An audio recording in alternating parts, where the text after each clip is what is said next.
ene abasadia na ye kwa kofiase de afri edom dodo a ewo mrahye bedwafe atena ye na wotwe yamu ana passport ho nsamsam ebeto odwa ene ebekire ka so na wei etwe na sre na wei so etwe na abasa ne nyina ne se entumu a empanifo anase asɔyi a ehwe eye amanwodo so ensam so edeto passport ne ebo no so no yade a ehuri kwaso ye pan ye ana musoma de hye wo my Ghana mu pinu a ana kasa ye ede fa sanso ana dom kuma no krampon so ebe kasa ye ede fa sa passport ho nsɛmsɛm yi emu wei ana so ama owura Andi Apia Kubi ana sa brede wode ensɛm awodo bi etodwa sesa entumu na aba na enya de bia eba beye ohaw bi ede ama de hye wo my Ghana nyina na emom titiri wei ekɔ ede ama wo na wo mu edi passport hujuma na so mo bo passport ho bra enu nti se ebeye wo ha obe baba to ade hye o my Ghana mu nyina so dede bi enye sa na tie ne mom titiriw ekọ ade ma wo na wodi passport ho enkomobo enti ebeye wo sa ade hye o my Ghana mu se wo mo nkoso enta echi sanse enu ye hyehye wo susu se ebetimi abo pa yie na dwumadi a wo mo esom ade hye a ehia sa mo sa beka passport no o matimi aso mo yie na etimi aboa finance. There was an agreement that they should charge something like 700 Ghana cedis for the normal, and they came to Parliament with this proposal of 700 cedis. And then, when the referral was made to our committee, and then not a committee for foreign affairs, but a committee for subsidiary legislation, where I have only just exited as a ranking member, and I still remain as a member there. So, at the committee of subsidiary legislation, we agreed to reduce it from 700 to 500. And indeed, it was based on the submission of the ministry that one passport costs 400 Ghana cedis. And we expected some administrative cost of about 100. So we agreed that this is not an avenue to make profits, but let us make sure that we cover all associated costs. That is, the cost of the booklet and the printing and the cost of the administrative service. Let me hereby emphasize that at the third committee meeting, all of us as members of the committee agreed to this proposition and this position and recommended to the ministry to implement the fee of 500 cedis. Not one person opposed it. And I want to also emphasize that this committee is chaired by a member of parliament from the minority, and the vice chairman is also from the minority. Yenso so enkonsen foforo mu dia na ye kwa kopiemu ewo enyinam ahodene enkomobomu na ekamiense na nsentemu o my Ghana da bi ejina ewo enyinam kane ahonsem no enhyeda enyina yie ene wo bete yese dum ne aso ebenum kwampo se dum siesie na se beye na enyinam kane ahonsem betime ejina so yie ntino wei enam so amene no Ghana mampani na Dankwa Akufo-Addo ahye se amawodo bi a bemben yen a o my Ghana etimi ede enyinam kane bi esomo mutimi mujuma so awodo ni nyina no ebe ya tinto ntasa de ni nyina no Ghana fo enhwe titiriw ene ashwe ya ehwe enyina mahode ne so enhwe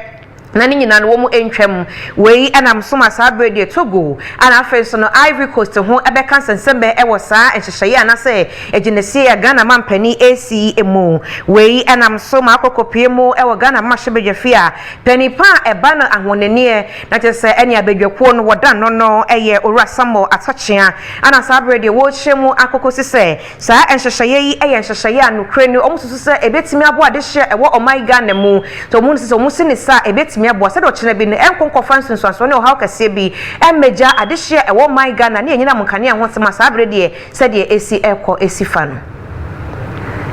in chief of the Ghana, but and everything that should be done in the realm should be tailored to the benefit of the nation. So if it is becoming imperative that let's withhold power supplies by way of export to Togo and then the Ivory Coast, so that we retain the power for domestic use. I think it's a very safe argument to make that he's thinking about Ghana. It might have, if you like, consequences, but what is the consequence of the generality of Ghanaians? And the president is the commander-in-chief of the Ghana, but and everything that should be done in the realm should be tailored to the benefit of the nation. So if it is becoming imperative that let's withhold power supply by way of export to Togo and then the Ivory Coast, so that we retain the power for domestic use. I think it's a very safe argument to make that he's thinking about Ghana. It might have, if you like, consequences. But what is the consequence of this? Na ninyina mu so no edom kuma ewo Ghana mashebedwafie so ekasa ye adefa mampane ginesi ya bosi adefa sa enyinam kanea eho enkomoboi wei enam so ama owura Edward Bawa ono so kokopiemu ewo eye edom kuma afa wodi mu ententeman paye ewo ahonene ho nsam so etwemu so saade we no ede nsem pi anebeba. Only reason why GRA is able to even pay its workers as compared to say Gridco and we who have to rely on bank overdrafts to pay their workers is just because of the fact that GRA has an opportunity to at least get a few foreign exchange from these neighboring countries just to keep them afloat so that they can also meet their operational costs to generate power for you. Because remember, GRA alone contribute about 40% of the total amount of power we get. So if GRA's operational cost is not met, it even makes the case even worse. Because if GRA is not able to produce power, it leads to even a higher deficit than what Yemfree anyinam kanea ane ahonene ho nsam so na yenso ade chemu nsam kasebo no so emawde a na yekwakopie ewo Ghana mampani atena ye na Dankwa Akufo-Addo ane ye kan sabe okokopie ma wono ma pani pa wono ane tonkra ede free mampani atena ye no eye owura Eugene ahe ana wode ensenya babeto eye Facebook na sansem ne mu no ana wo twemu se na nsentemu ane GRA Metro Ghana Revenue Authority ene SML4 enkomobo eye ade a ebeto odwa ye ewo my Ghana mhanum say esan say enam menteme wose bia na ewo contract bia sa nipakuo ya na se adwumakuo ahodo emienu esensan ye emu wei enam so amanipakuo ahodo ne mpanifo ahodo bi pusunu num mo tene kanka bo mu kyemu se ewo se empanifo ehwe na animanim ya no enhwemu bi ewom na ewo so mo bɔ bia no mo ntimi emu akyire na eniema mu entimi enna ho pefe enfan ema de hye ewo my Ghana mu wei enam so ama owura Eugene ahe etwemu se sa brede enhwemu bi ewo se edadi bia adadi enkomobo bi wosa ebo bia no ene mpanifo abo ne nyina awie enti akase abrewa betime ayupuma ewo kwan mu na Ghana mampani ni ade hye wo man Ghana mu ababedi ahia bo mponi mpu na emu nkomobo bia no watimi abo ewiemu ebeda adi ene ne efimu ede ba ye ne nyina no watimi aka ne nyina na no koso esre se obesra de hye ewo man Ghana mu se wo nkoso a enya Ghana mampani mu gide ni mu arehye mu esanse ewiemu mapabia efri sa GRA ene SML4 enhye ene dwumadi ahodo ne mu bae bia no homa ade hye wo my Ghana aso ensi wo ne nyina no ode beto dwa ama ade hye ne ho sede sitie ene ne yekoye ene sede esi ebae nyina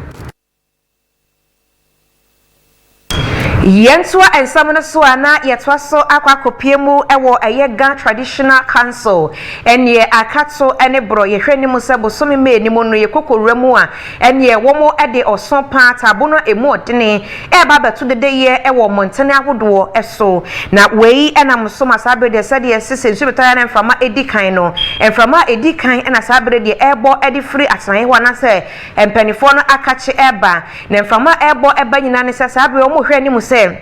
sa oson anasa tabo ni ya wo mo de eba beto de ye so e won krampumpuni mantem no obia enhwe anasa ebre ne eso a wo mo emu wo mani enyomaso enguso esanse sa we ne sa emra e wo ho ne sa emra no ene wo ebedi panye wei edam so amachese ene ayikwe otu ana ede ensema wodo wei etu dwa ono eye president ede ma Ga-Dangbe Traditional Council ana wo twemu se nyame eye adom a me bosu de toso ensia ede kokosi jumboso ne de toso ensia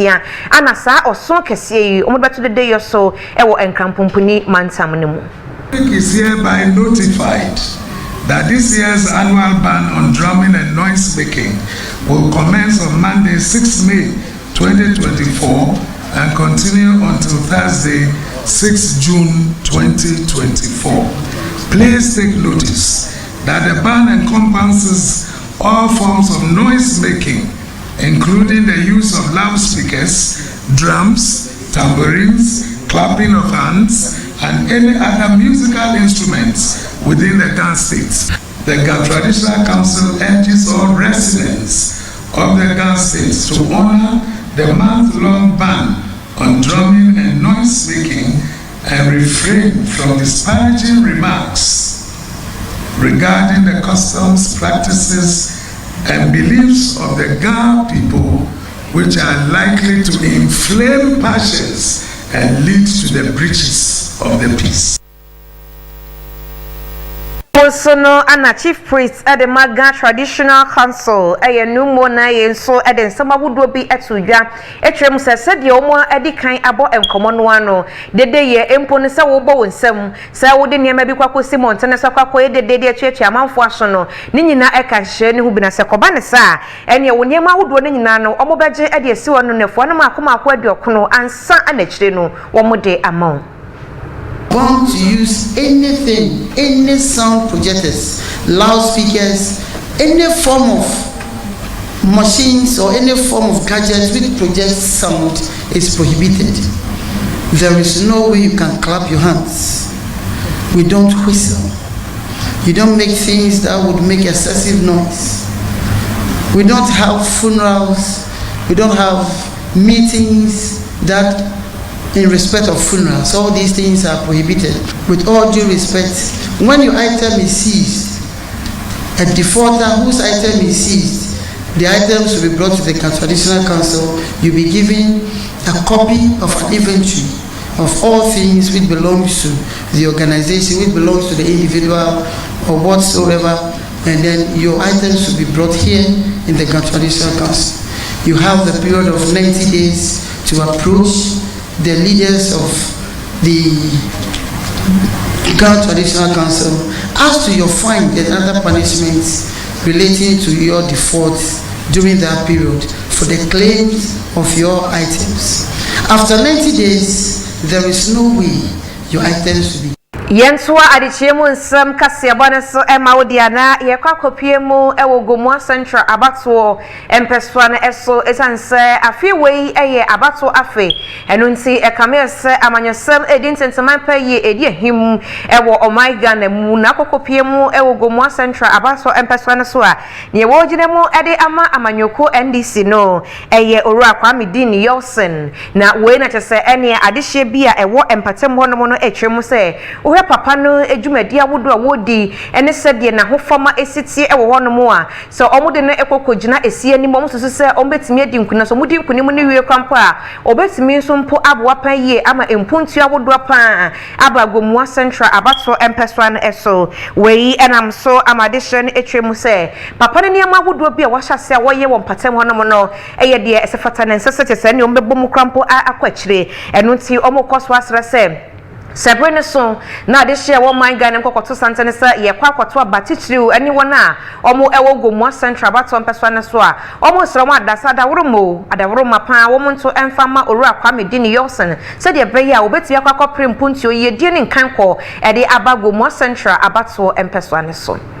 yo oru akwame dini abeye de ye hu ne sasoda na ye hu de ayanka ye mbamba ye wa ha ye hu ade we bida because ne ye ni da so nyina ne se nipa ne ba na se okwa aban mu a na nka obetumi aye bibi na we onkwa aban mu kra wo sa de we de se nya din a aka mi hu bi kra wo me lifetime da so ono onkwa aban mu pa na otumi nya hanko obi biara mbo bia obi ahia ekropon wakwa ye omo bridge fine se nsu oto a mo frank toa bu agisa ombaba be kansu ye chi wa agira abatan ebe true omo anase we enya we obe 4 days na omo nko school da enso hwe oru akwa amidi wa be ma bibia ye simple anadwo ye ba no na ye dangerous pa but yeso ya adwuma fa ebodu mu to sun mu se mi adwala nka me ye den mo kure mo phone me ye fast me de mo blai mo ye den oje phone ma me na un popo pre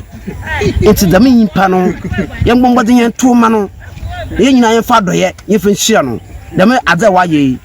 nyame nhia no onsan ye mbodo nipa oye pa no ye da na ase wa ya ade mantumi amfem entwa amaha enti me samechi kamishra no tem blessings yi na no a etwem akra na entumi ntwa sa enti etumi san echi yakofie a ansa na be 3 days time no etumi da enti nipa na oh yeah bridge na man no Mr. Kwame Dan Yosin no omomodin na yina yenye baako ni yanto yanfa ma no nipa wotuma ye bibi aboa aye gomua central no ono ni sa nipa wi Kwame Yosin nti yebeto ye de ama no onya rehim se yina ye di nachi enti no we eye braje se ni wokotwa kwan so na wo ye nsamso kese de ama de hye wogomu abenso ana wo mode ensam ahodo bi etodwa enti honorable shase de se ya na emomonya wi a na mmatum kakanka enti eno nso ewo ho no ho anesa na yenyina ensam ya so na yemfa adechemu nsam kase ebo yawada epobosom da toso enan ede a ye de ebesomo no ensi anopai musumfo eye me adwoa echampoma owa hene medam wasana medam nyina ase ama mo ene hwe